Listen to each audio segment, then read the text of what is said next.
سلام رفقا، حالتون چطوره؟ خوش اومدین به اولین ویدیوی گیمینگ من از گیم فار کری 5. امروز اومدم بهتون یاد بدم که چطوری از این بازی پول در بیاریم و پولدار شیم.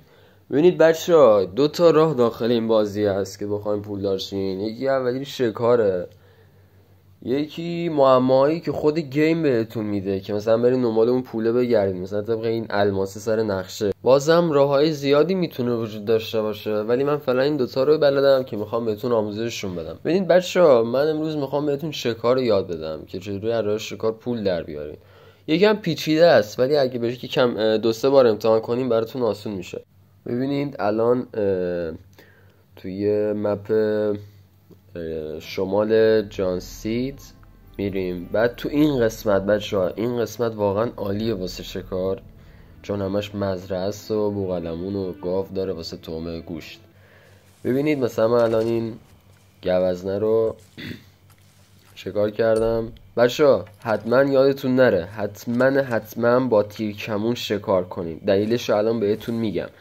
ببینید الان یه جگوار اومد. من اگر این جگوار رو با گام بزنم یا هرچی که تیر شلیک کنه، نهایت اسکینی که از اون شکار به من میده 1 تا 2 تاست، ولی اگه با کمون بزنمش به من 4 تا اسکین میده. الان من این خرس رو میخوام شکارش کنم. ببینید بچه، الان هم طعمه گوشت اومد سراغم، هم خود شکار. من الان این خرسه رو میزنمش که داره با بوقلمون فایت میکنه. من الان زدمش، بوقلمونم میزنم. ببخشید.